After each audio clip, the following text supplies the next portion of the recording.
Meghan Markle a été brutalisée par un commentateur royal qui l'a qualifiée de personne totalement détestable.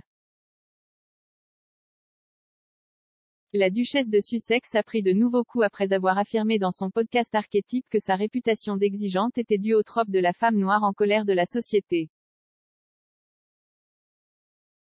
Cependant, un commentateur royal a affirmé que la vraie raison pour laquelle certains ne l'aiment pas n'a rien à voir avec la couleur de sa peau. Dans le dernier épisode de son podcast Archétype, Meghan Markle a appelé le trope de la femme noire en colère. Le podcast explore différentes étiquettes placées sur les femmes.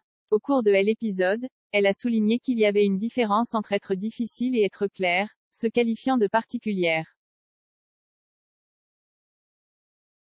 Vous avez le droit de fixer une limite, vous avez le droit d'être clair. Cela ne vous rend pas exigeant, cela ne vous rend pas difficile. Cela vous rend clair, a ajouté la duchesse. Cependant, le commentateur royal Caleb Bon a critiqué ses commentaires dans une colonne pour Sky News Australia, blâmant la réputation perçue de Meghan sur ses actions supposées plutôt que sur son appartenance ethnique. La duchesse de Drury a affirmé que sa réputation de personne exigeante se résume au trope de la femme noire en colère.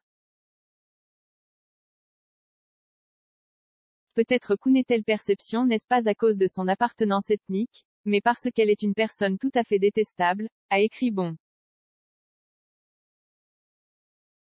Il a ajouté, tout le monde est généralement à blâmer. N'importe quelle excuse peut être déployée, n'importe qui peut être jeté sous le bus, tant qu'ils peuvent maintenir l'illusion qu'ils sont parfaits à tout point de vue. Meghan Markle est devenue une experte en ce champ. Dans la colonne cinglante, Bon allègue que Meghan s'est inscrite à des fonctions royales sans savoir à quel point elle serait taxée, avant de déménager aux États-Unis pour une intimité entre guillemets.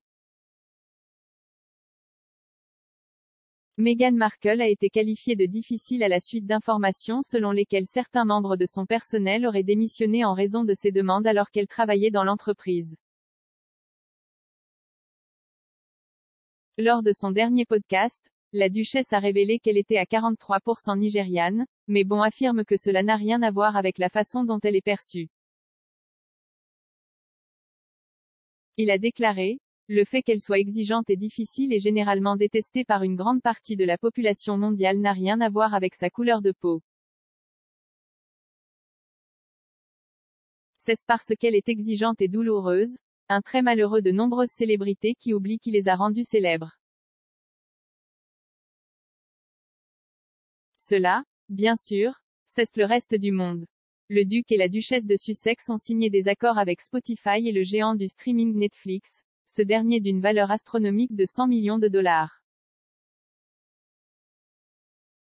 La série Archétype de Meghan fait partie de l'accord avec Spotify tandis que Meghan et son mari, le prince Harry, ont travaillé sur une docu-série pour Netflix.